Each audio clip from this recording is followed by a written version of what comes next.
สวัสดีครับผมพบกับผมใน 7K Night ครับผมเนาะวันนี้ผมก็มาเล่นเกม Ranger วันนี้ผมจะมารีวิวตัวทอ s ูล่าครับผมเนาะ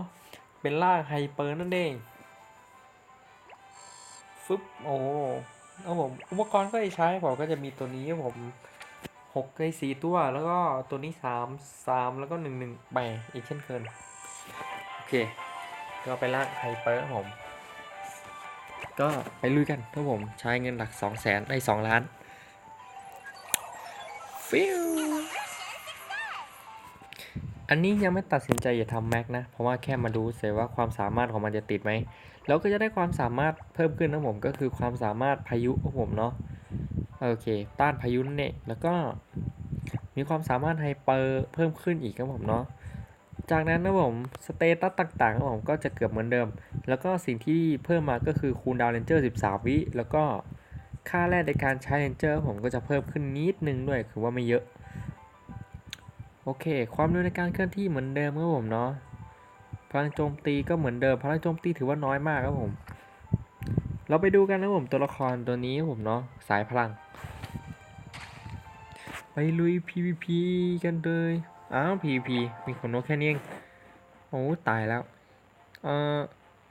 ขอรีวิวแค่3 ครั้งก็พอเนาะ3 เกมก็พอขอไปจริงโอเคเนาะเราจะมาทดสอบความสามารถในการต้านพายุของมันเนาะว่า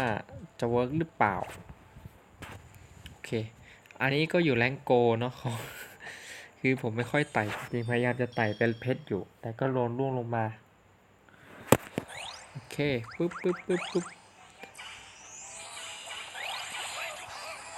เราจะปล่อยไปก่อนนะผมเนาะแล้วเราจะมาทดสอบความสามารถไฮเปอร์กันโอเคเขามีตัวอันนี้เนาะเขามีโคนี่ทะเลอะไรของมันเนี่ยที่มันจะเป็นใส่ฤดูร้อน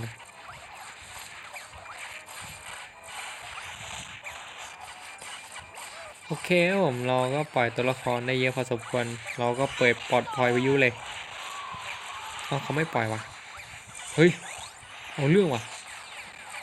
จะได้รีวิวไหมเนี่ยมันต้องไปเจอคู่ต่อสู้ที่พอฟัดฟอร์เวียงนะครับผมเนาะมันถึงจะจ่ายนี้โอเคความสามารถบิวทำงานนะผมเนาะต้านน้ำแข็งถือว่าความสามารถบิวนี้ออกบ่อยมากๆครับผมต้านน้ำแข็งบางตัวละครมันอาจจะไม่ต้าน100%ไงแต่บิวนี่มันเป็นตัวหนึ่งที่ค่อนข้างต้านได้ค่อนข้างสูงครับผมกูแค่มารีวิวตัวนี้ทอนซูล่าพัดให้หน่อยพัดหน่อยพัดหน่อยความสามารถจะเป็นยังไงพัดให้หน่อยพัดดูหน่อยไม่ไหวอะผมเราต้องใช้เทมให้หมดระบบเนาะโอเคชนะแบบงงโอ้เอาขึ้นเพชรอะโอเคเกมที่2ครับผมเนาะฝ่ายตรงข้ามเขาก็ยังไม่พัดพายุเนาะโอ้เกมนี้สายกอล์ฟว่ะโอ้ยพวกสายขี่กอล์ฟอันนี้ก็อย่างน้อยมันก็ไม่ใช่ร่างไฮเปอร์แล้ววะไปดูครับผมเกมที่2ครับผมเนาะเดี๋ยวผมจะมารีวิวตัวนี้อีกรอบนึงกันเพราะว่าขนนกค่อนข้างน้อยจริงๆโอเคเราจะปล่อยเจ้าทอนซูล่า3 ตัวพวกผมเนาะเพื่อที่จะแสดงศักยภาพผมว่าติดบ่อยหรือเปล่าแต่ก็จะไม่ไหวแล้วตั้งแต่โดนคิริวสับใส่สายแทงผมแล้วเราก็โดนก๊อปปี้ไปครับผมโอเคครับผมพายุพัดมาผมโอ้ต้านนะผมเนาะต้านอยู่ครับผมเกมนึงโอเคถือว่ายังมีประโยชน์อยู่แล้วก็พัดไปครับผมไม่ใช่ว่าฝั่งเขานี่ก๊อปไปแล้วไปต้านนี่ฮานะเฮ้ยเราก็ได้เห็นศักยภาพครับผมเนาะเฮ้ยเป็นตัวหนึ่งที่เจ๋งนะมันก็ต้านได้อยู่ไม่ใช่ว่าโอเคเราก็เปิดโล่ไปก็ถ้าใครก็ผมก็แนะนำว่าถ้าเกิดใครที่จะเล่นอัดป้อมจริงๆหรือว่าการพัดกับผมแนะนำว่าแช่แข็งแล้วก็ปล่อยทอร์นาโดไปมันจะทำความเสียหายที่ค่อนข้างรุนแรงแล้วก็ปล่อยหายไปแต่ถ้าเกิดมันเปิดโล่นี่ก็สวยเช่นกันให้ต้านอยู่นะมันค่อนข้างต้านอยู่โอเค เกมที่2ผมเจอแซนเกมแล้วก็ตัวต้านพายุผมเพราะฉะนั้นผมจะให้เกมที่3อีกไม่สู้ด้วยเนาะเอาตัวละครที่มันพอสู้ได้หน่อยโอ้ดาวชี่2ตัวแล้ววะเทพเถอะวะไปเดี๋ยวดูก่อนนะผมเดี๋ยวเราจะไปดูอีกเกมที่2ครับผมเนาะใช่เดี๋ยวจะไปดูอีกส่วนหนึ่งครับผมว่าพายุเนี่ยมันต้านหรือเปล่าเห็นไหมบิวนี่ควรปั้นนะถ้าเกิดใครปั้นร่างไฮเปอร์ได้ผมคิดว่ามันเป็นตัวหนึ่งที่ต้านพายุน้ำแข็งถือว่าดีมากๆเลยออกอัตราการออกสกิลในการต้านน้ำแข็งมันนะโอ้สุดยอดออกบ่อยมากครับผมคือมันต้องติดแน่นอนนะ1ตัวที่ผมปล่อยไป3ตัวโอเคก็ปล่อยมาเรียบร้อยผมเราไปดูความสามารถกันครับผมโอเคครับผมต้านไหมโอ้ไม่ต้านวะเอาต้านอยู่นี่ว่าเฮ้ยต้านอยู่เฮ้ยความสามารถออกเจ๋งนะเฮ้ยออกบ่อยมา2เกมแล้วนะเฮ้ยโอ้ก็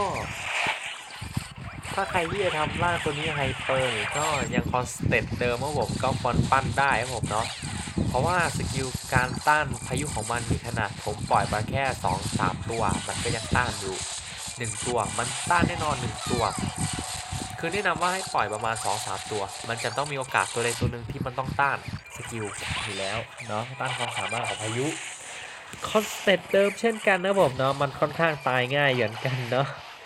แต่ความสามารถในการฟื้นฟูนี่มันก็ค่อนข้างแสดงผลอยู่ในสเตปอื่นๆเนาะเพราะว่าผมก็เห็นอยู่ว่ามันฟื้นฟูจริงปกติผมนึกว่ามันจะฟื้นฟูได้แบบน้อยมากคือ 80% นี่มันคิดว่ามันน้อยอะไรประมาณนี้แต่ที่จริงแล้วมันก็ค่อนข้างเยอะเฮ้ยความสามารถเจ๋งนะผมเนาะควรปั้นนะผมเนาะตัวนี้ปั้นก็ได้หรือไม่ปั้นก็ได้ครับผมสำหรับตัวที่อยากได้ตัวบนป่วนไปต้านพายุครับผมก็สามารถปั้นตัวนี้ได้แต่ถ้าใครมีโคนี่ลากเป็ดน้อยอยู่แล้วผมลากเป็ดน้อยคือตัวอะไรวะใช่ป่าวว่าชื่อมันลืมเหมือนกันเดี๋ยวผมจะลองตั้งทีมป้องกันดูนะว่าจะต้านหรือเปล่าโอเคตัวผมก็จะเป็นร่างไฮเปอร์กับทุกตัวเลยเนาะอันนี้เราก็ชนะไปครับผมไปดูคนนี้กันนะผมเป็นภาษา3ตัวเขาค่อนข้างเจ๋งนะเพราะว่าเลเวลเท่านี้มันมี2ตัวก็คือปั้นเป็นแม็กแล้วก็มีดาวินชีคือดาวินชีผมต้องการอยากได้มากแต่ก็ไม่รู้ว่าสูงยังไงก็ไม่เคยได้อันนี้ก็เหมือนกันนะผมเนาะคิดเลยก็มีความอิจฉาอยู่คือก็ไม่รู้เหมือนกันว่าอีเวนต์โคโลโบเนี่ยมันไม่ค่อยเก่งหรอกแต่สุดท้ายมันก็เก่งแต่พอผมไปรออีกโคโลโบนึงไอตัวนี้มันต้องไอโคโลโบนี้มันต้องเก่งแน่นอนแต่สุดท้ายสกิลโคตรธรรมดาเลยคือไม่รู้ว่าเป็นอะไรครับผมเนาะคือจะพยายามเปิดดูแล้วกันแม้แต่อีเวนต์นี้ผมก็คิดว่าเฮ้ยมันต้องมาแบบสกิลเจ๋งแน่นอนแต่ที่ไหนได้สกิลบางตัวละครค่อนข้างโนบเฮ้ยยังไปอีกได้เกมนึงงั้นขอทดสอบอีกเกมนึงกันแล้วกันเนาะความสามารถต้านพายุของมันนี่ผมขอนับถือเลยว่าสุดยอดค่อนข้างต้านอยู่จำได้ไหมมันดูก่อนว่าตัวไหนที่พอสู้ได้โซนิกแม็กเลยวะโหศึกนี้จะแพ้ไหมเนี่ยโหมีตัวนี้ด้วยโคตรน่ากลัวเลยต้องดูก่อนนะผมว่าตัวละครไหนน่ากลัวผมเนาะดาวินชีแม็กเลยวะ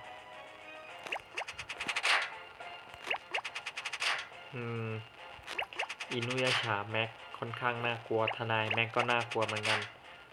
โอเคแซนคิปคิริวโอเคเอาตัวนี้แทงก็ค่อนข้างน่ากลัวเหมือนกันเกมนี้ผมอาจจะแพ้ก็ได้ผมเนาะเพราะว่าอาจจะสู้ไม่ไหวโอเคปล่อยไป1ตัวครับผมเนาะนี่ไหมโดนคิริวครับผมเนาะสกิลศาสตร์ทะลุปั๊บอมตะครับผมนี่ต้านว่ะเฮ้ยเอาเรื่องว่ะเฮ้ยตัวเดียวแม่งต้านอ่ะโอ้โหต้านอีกตัวนึงโหเฮ้ยสกิลออกบ่อยมาก เฮ้ยคุณดูถูกมันไม่ได้นะมันค่อนข้างต้านอยู่นะโอเคเรายังสรุปผลยังไม่ได้ผมเราจะไปดูในอีกพรุ่งนี้ผมเนาะคือวันนี้จะลงไม่ดิพรุ่งนี้มันต้องลงคลิปดิผมต้องลงคลิปพรุ่งนี้เนาะเฮ้ยความสามารถเจ๋งนะมันต้านพายุอยู่นะเฮ้ยออกบ่อยเลยแหละ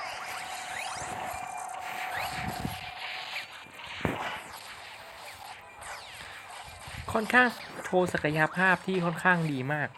แต่แนะนำตัวนี้ต้องคอมโบกับตัวอมตะนะเพราะว่าเพื่อไม่ให้มันตายง่ายจนเกินไปปกติมันเป็นตัวหนึ่งที่ตายง่ายมากๆเฮ้ยเจ๋งเจ๋งเจ๋งตัวนี้เจ๋งมาก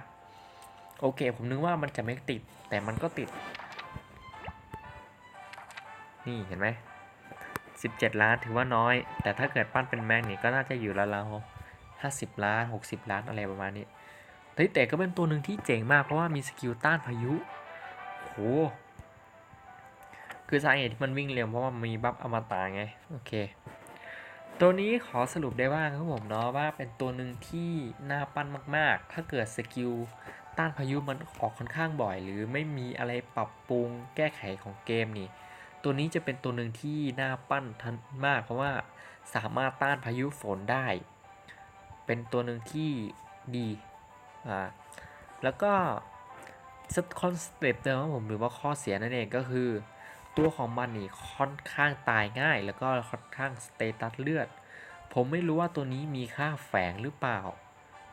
มันก็อาจจะมีกับไม่มีก็ได้โอเคส่วนสิ่งที่ไฮเปอร์เพิ่มมาก็คือการระยะการสร้างเรนเจอร์จาก6ไม่ใช่จาก9กลายเป็น13ก็เรียกได้ว่าเพิ่มมา4แล้วก็อันอื่นก็น่าจะเพิ่มปรับมาอีกนิดนึงด้วยคือไม่ได้ปรับเยอะค่าเลื่อนเริ่มต้น140นี่ก็จะประมาณ2 ล้านเนาะก็แนะนำว่าใส่เกียร์ถึกไปเลยมันใช้แร่ค่อนข้างน้อยเราก็ไม่ต้องไปหวังกับพลังโจมตีนี้ก็ได้ก็ผมเนาะคือไม่ต้องหวังเลยแต่ว่าแค่ให้สกิลของมันนี่ไปติดกับตัวนั้นๆก็พออย่างเช่นคิริวถ้าเกิดสกิลนี้ไปโดนคิริวนี่สกิลของเรานี่อาจจะแบบเบาลงอะไรประมาณนี้คือการโจมตีของศัตรูจะเบาลงมากมันก็เหมือนกับเอาไปแบบกันคิหน้าอะไรประมาณนี้ก็คือไม่ให้มันตายเร็วข้อเสียของมันนะผมมันก็ค่อนข้างแพ้ทางคิเหมือนกันแล้วก็แพ้ธาตุอันนี้สำคัญอืม ค่อนข้างติดบ่อยนะเพราะว่าขนาดตัวเดียวยังยืนมันก็มีโอกาสติดมา3เกมแล้วเกมแรกก็ลืมมันไปเถอะครับเพราะว่ามันไม่ออกพายุไม่ใช่ว่าออกพายุมันไม่กดสกิลพายุก็เป็นตัวหนึ่งที่น่าปั้นแล้วก็